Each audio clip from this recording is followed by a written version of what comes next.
Torah Life Ministries come out of the world. Messiah people seek the truth. Hello everybody, it's Paul Nisa with Torah Life Ministries. I am your health watchman doing this week's Torah portion, the reading from the scriptures, the first 5 books of the Bible, the foundation of all scripture. We're up to Genesis. We're reading today the 7th reading in this year's cycle, Genesis 28:10 to 32:3. Now get your Bibles out. We're going to be going through this and we're going to be talking about this, and it's so important to do this. And some people ask me, why do I consistently teach out of the original covenant? Well, the reason I teach out of the original covenant is this is the foundation right here that Yeshua Messiah himself taught from. So we're learning what he taught from, what he read, what he knew, and the historical background of everything leading up to our Messiah himself. And we're going to talk about this, we're going to read this, but we have to understand when we look at the Torah portions, ladies and gentlemen, that it was a different time. The time back then was different. So some of the things that was accepted as normal, whether they were traditional or in fact scriptural, they were accepted at those times. Today, those things might seem weird to us. They might not seem right to us because we've gotten spiritually and biblically, we've just at the lowest we've ever been morally, and since Sodom and Gomorrah pretty much. And Yeshua himself said, when I return, the times will be just like them. Well, I'm not going to predict when he's going to return, but I will tell you the times are looking pretty much like it was back then, at least from the moral standpoint. And then you got the traditional standpoint, but the problem is today, the traditions today have nothing to do. They're going against the scriptures, and that's an issue. So let's look at what it says here. We look at Genesis 28:10 to 32:3. And we're looking at this here. It starts off and says, Yaakov went out from Beersheba and traveled towards Haran. Now, this by itself, as we remember last week when we saw where we saw Jacob running away from Esau because Esau was going to kill him, pretty much. He was planning to kill him, and Jacob's mother, Rebecca, said, you got to get out of here because Esau is going to kill you. He's hot on your trail. He's going to go. So Jacob took off and he left. And before he left, Isaac gave him a warning or a plead or whatever you want to say to go. Do not take a wife from the people here. You go to my own family, your kinsmen, and go there and you pick a wife for yourself from there, or you get a wife from there. So Jacob went out from Beersheba and traveled towards Haran. Now this is interesting because this shows how fast he was moving, because when you look at where one of these places are to where the other place is, I mean, we're looking at, he's covering like 40 to 50 miles in one day on foot. I mean, he was moving. He wasn't just on a leisure stroll. He was ready to get out of there, and he was excited to get where he was going, maybe, but even more important, he was, impatient, or he had to go. He had to move quickly to get away from Esau because he knew Esau was trying to kill him. It says he came to a certain place and stayed there that night because the sun had set. And that name of the place is, he called it Beth Al, and we'll talk a little about it later, which means in English, the house of our wonderful Creator. And it says he stayed there overnight because the sun had set. He took a stone from the place, he put it under his head and laid down there and went to sleep. Now, from what we could tell of Scripture, we see Jacob was what we would call today as a mama's boy. He was Rebecca's favorite son, and he didn't leave home. Unlike Esau, who went out hunting all the time, and Jacob, from what we could tell, he didn't leave home. He was always home. So this was pretty much, might have been his first night away from home ever. And here he is, going out in the middle of the desert. So here he is. It says he took a stone from the place, put it on his head, and laid down to sleep. So here he was sleeping, and remember, in those days there wasn't artificial electricity everywhere, so pretty much at sundown he's going to sleep. It says, going on in verse 28:12, he dreamt that there before him was a ladder resting on the ground with its top reaching to the heaven, and the angels of our wonderful Creator were going up and down it. So here he is sleeping, and he's getting this vision or a dream, or our Creator speaking to him, and he's gotten away, and that happens often. He speaks to us in certain dreams because You know, we're so busy in our life and we never take time to slow down during the day. It seems nighttime's the only time you can actually, we can find to make time to just relax and focus on something or nothing almost, and let ourselves relax and without any distractions of the world today. Well, there weren't too many distractions out there in the desert. I mean, you know, this Jacob here had Esau coming after him. He was moving that day quickly, so finally he took a rest and he dreams. Now there's a ladder coming from the ground going up to the heavens. That was the dream. And it says reaching to the top of the heaven, and then it goes on to say, and the angels were going up and down on it. So the angels were coming up and down the ladder, almost like an escalator, and this was the dream he had. So let's see what happens in his dream. It says, then suddenly our Creator was standing there next to him, and he said, I am Yahweh, the God of Abraham your grandfather, and the God of Isaac.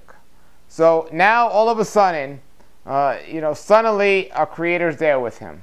And he reveals himself to Jacob and says who he is. And he says to him, the land on which you are lying, I will give to you and your descendants. So he's telling Jacob the same thing he told Abraham and Isaac. And now he's telling Jacob, I will give this land to you and your descendants. And then he says here, he says, your descendants will be as numerous as the grains of dust on the earth. You will expound the west, to the east, to the north, and the south. It says, by you and your descendants, all the families of the earth will be blessed. All the families of the earth will be blessed. Well, if you're looking at my studies and you're watching my studies, folks, you know the way to get blessings is through obedience. So your family will be blessed if you're obedient. And these were the people that were called to be obedient. These were the people that were given the instructions of what to be obedient to, the Torah. And if you're watching this today, look, you have the opportunity to be blessed as well if you're obedient. So it says, your descendants will be as numerous as the grains of the dust on the earth, and you will expand to the west, east, north, and south, and you and your descendants of the families of earth will be blessed.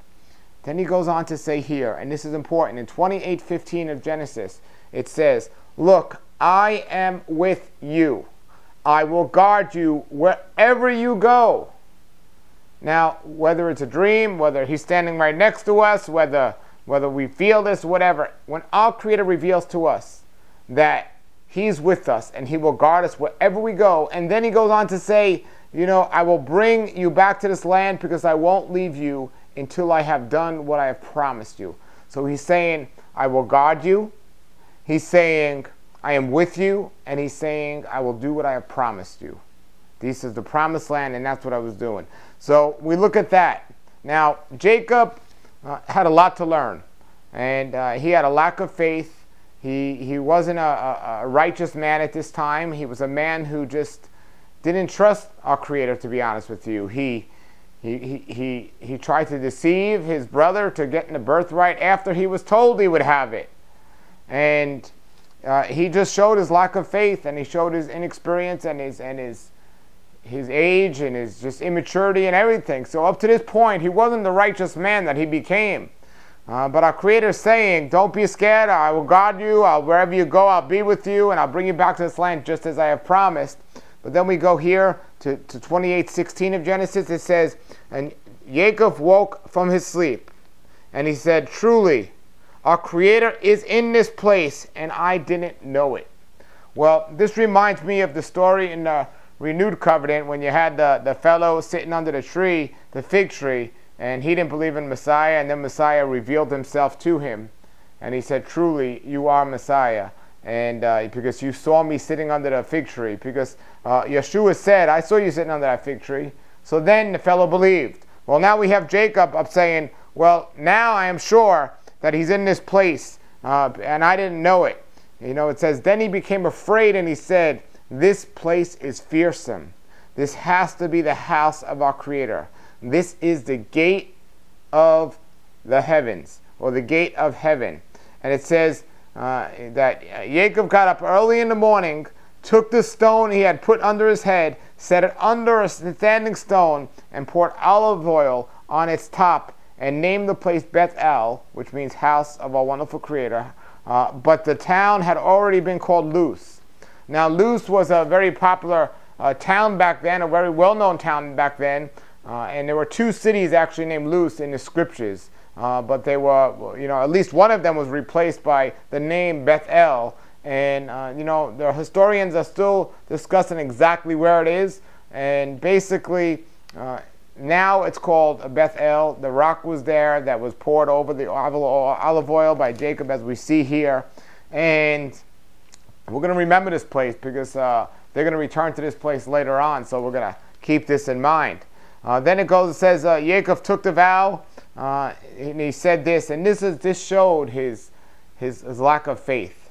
He tried to make a deal with our Creator. He didn't trust in our Creator. He said in Genesis 28:20, he says, Jacob took this vow, if God will be with me and will guard me on this road that I am traveling, giving me bread to eat and clothes to wear, so that I return to my father's house in peace, then he will be my Creator. He will be my God. He will be my Elohim. And this stone which I have set up as a standing stone will be his house, and everything you give to me I will faithfully return 1/10 to you.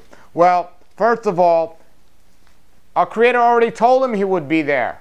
He didn't have to make this deal. Jacob didn't have to try and make this deal with him. He already told him he would be there with him. That's like our Creator telling you, do this and I'll be with you. And you saying or praying in return, well, if you're with me, then I'll know. He already said he's with you. You don't have to if and make deals and everything else. Jacob should have known at this point. But again, the mind he had at that point was quite a deceptive mind. He wasn't the righteous person that he later became. And he says, then I will faithfully give 1/10 to you. Well, he should have gave 1/10 to him faithfully because our Creator already appeared to him and told him these things. It says in 29 here, though, it says, continuing on his journey, Jacob came to the land of the people of the east. As he looked, he saw a well in the field, and there were 3 flocks of sheep lying next to it. Because they watered the sheep from the well, the stone on the well's mouth was large, and only when the flocks had gathered there, that they would roll the stone away from the opening of the well and water the sheep. Then they would put the stone back in its place on the well's opening. So here we have Jacob coming to the well, and the tradition or the custom is they take this big well off at a certain time, and everyone's waiting, and then they feed their sheep or give their sheep water, and they get their water, and then they put the stone back. But Jacob was quite, I don't know the best word to say it, but again, he wasn't righteous. He was full of himself. And he thought, his way was everything and nobody could tell him whatever, and if he didn't get his way, he would deceive people to get his way, and so on. Well, it says here in 29:4, it says, Jacob said to them, my brothers, where are you from? And they answered, we are from Haran. He said to them, do you know Laban, the grandson of Nechor? And they said, we do. And he asked them, are things going well with him? And they said, yes, they answered, and here comes his daughter Rachel with his sheep, or with the sheep. And the women at the time, or the girls at the time, this was their work, this is what they did, and that was a good example of that. And he said, look, there's still plenty of daylight left, and it's the time to bring the animals home. So water the sheep, and then go put them out to the pasture. And they answered, we can't, not until all the flocks have been gathered here. And then we roll the stone away from the opening of the well. That's when we water the sheep. So again, there's some order, there's a way it's done, and that's how it's being done. It goes on to say in the 9th verse, while he was still speaking with them, Rachel came out with her father's sheep because she took care of them. And when Jacob saw Rachel, the daughter of Laban, his mother's brother, and the sheep of Laban his mother, Jacob went up and rolled the stone away from the opening of the well, and watered the flock of Laban, his mother's brother. And then he went to go kiss her and wept out loud. Well, first of all, he's breaking what was normally traditionally done. He's breaking the order. He didn't wait for the right time for all the flock to be fed or given water. And again, he was getting ahead of himself. He was taking things in his own hand. He wasn't sticking to our Creator's plan. He wasn't doing things the way he should have been doing things, and it got himself into trouble. And we'll see later what happened here. It says after he kissed Rachel, he told Rachel that he was her father's relative and that he was Rebekah's son. And she ran and she told her father. When Laban heard the news of Jacob, his sister's son, he ran to meet him, hugged him and kissed him, and brought him to his house. And Jacob told Laban all that had happened. And Laban said to him, "You are indeed my own flesh and blood." Now, he's his own flesh and blood, all right, because just like Jacob was deceiving Isaac, here, what goes around comes around, folks, and here Laban is going to deceive Jacob. We're going to see here in a moment. It says, after Jacob had stayed with him for a whole month, Laban said to him, "Why should you do all this work for me for nothing, just because you're my relative? Tell me how much I should pay you." So Laban already had him working for him. Laban was somebody that believed in and worshipped other idols. And his family, his dad and so on, worshipped other idols. And he didn't believe in a wonderful creator at all. And he was a very trickery person. Seemed to be an issue with this line here of the family. And this is what they were doing to a certain degree. And later on, yes, Jacob's heart was changed. But at this point, he was just as bad. And you had two people tricking and deceiving each other pretty much. But Laban's a lot older than Jacob. And he's going to give him a lesson that Jacob's going to learn and really suffer the consequences for, or experience the consequences for this. It says, after Jacob stayed for a whole month and he said, "Don't work for free, what do you want?" Laban had two daughters. The name of the elder was Leah and the name of the younger was Rachel. And Leah's eyes were weak, but Rachel's eyes were good looking with beautiful features. So basically, that's a way or an example of saying one of them was pretty and one wasn't. Or one was very attractive and one might have been a little but possibly not attractive. The eyes had a lot to do with it at that time in terms of describing something or describing someone. So when they said the eyes were weak, it didn't mean that she was blind.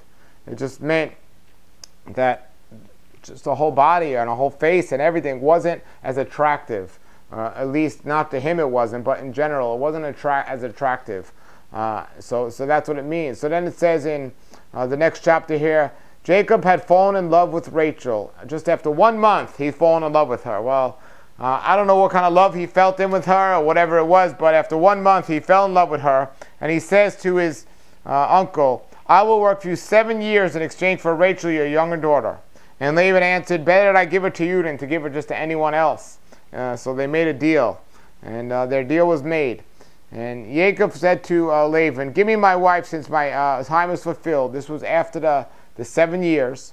And then we get into the story of Laban deceiving Jacob and giving him not Rachel, but giving him Leah as his wife. And it was a customary at that time for the woman, the wife, to have her face veiled.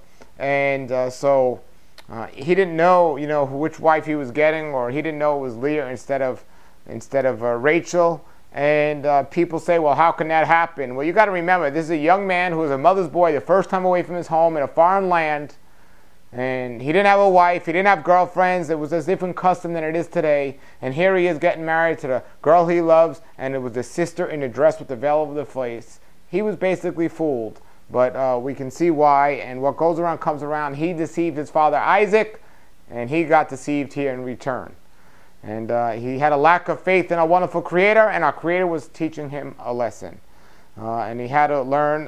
He had to learn the way he learned. So it gets in here in this chapter, talking about him working another 7 years, and then after he worked another 7 years, he finally gets Rachel, and then he's there for quite a time after that. And then after that, he takes all his flock and all his family out of the land there, and he has 11 kids during that time with his 2 wives and his wives' maidservants. So he has now 4 wives and 11 children, and he's been very prosperous. And he's ready to leave. And Laban said, he makes a deal with Laban, and he says, let's do this. Let you take all of the perfect sheep and the perfect cattle, and anyone else with spots or anything else you give me, and I'll watch over. I'll keep for myself.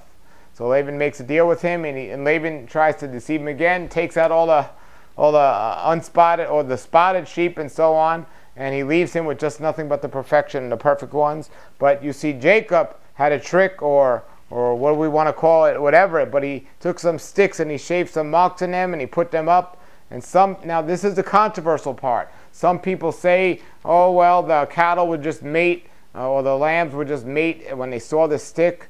And when you're seeing a stick with stripes, your babies are going to have stripes. Well, I know some pregnant women that said they thought of a certain thing, like they thought of a steak or a fruit, and their baby had a birthmark with that steak or that fruit. So it's we don't know why, and it doesn't explain exactly why. There's a lot of information or suggestions of why he took these sticks and he shaved them and put stripes in them and put them up. But all we do know is it worked, because the cattle had a lot of, the herd had a lot of offspring, and the offspring were spotted, or they weren't perfectly white. So they were given to Jacob as his. Jacob got a lot of this, but his brothers got kind of jealous. Not his brothers, but Laban's. Actually, Laban's son says, why is this man, this foreigner, coming? He's taking all our father's cattle and everything else, which he really wasn't. But this is what they were saying. This is what they thought. So now Jacob is ready to return. He's ready to leave there, and he says, it's time to go. I got to get out of here. But he didn't leave just yet until he has this dream. And in the dream, you see our Creator revealed himself to Jacob again, saying, I am the Elohim, of the house of God that you anointed. The same one that was then, I'm the same then, yesterday, today, and always. Hallelujah. And he says, get up and go and get out of this land immediately. So now he doesn't have a choice to take his time. He's got to get going. He's got to go.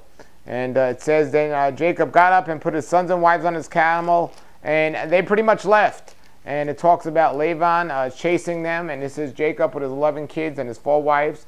Laban chases them and says, what do you mean by deceiving me and carrying off with my daughters like this as captives?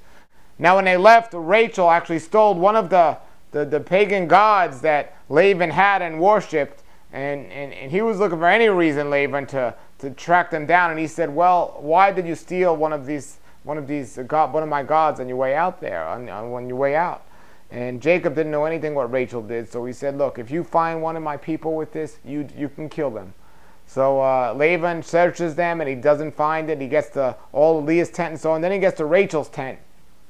And she actually told him, well, it's my time of the month. And she was actually sitting on the statue, and he didn't check under her. So he couldn't find it. Anyway, to make a long story short, Laban and Jacob make a pact. They make a pact not to harm each other, not to fight each other. Let bygones be bygones, and they're on their way, and that's it. Now, we have an issue here, and we're going to see later, when you make a promise or an oath or something, you can't break it regardless of anything. That's your word, and your word meant everything. So we'll listen later in other readings, the problem we have about this pact that Jacob made for himself and his descendants, that we won't have any issues with Laban and Laban's descendants, but we'll see later what happens with that. But basically, the story is being set up here where the children of Israel are pretty much in place now. You have Jacob having 11 kids, and he's still going to have one more child, and they're going back to the home, back to where he was, the promised land where we will be again, going back to past Bethel and going back to Beersheba, and he's making his way back towards there. And we're going to see in a future episode what exactly is about to happen and how all of this is going to tie in together.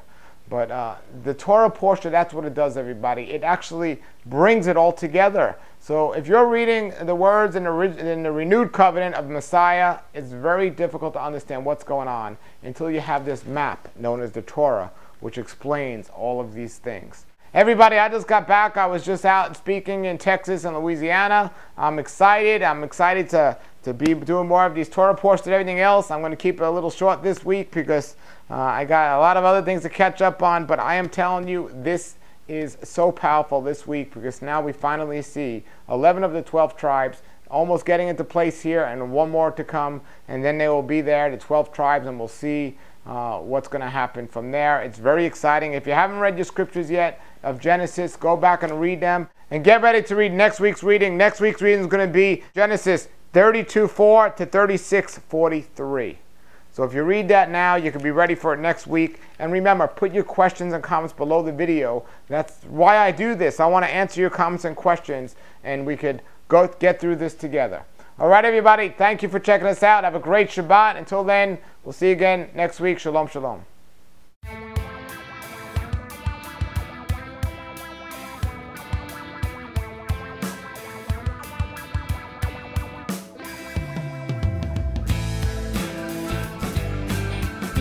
Torah Life Ministries come out of the world. Messiah people seek the truth.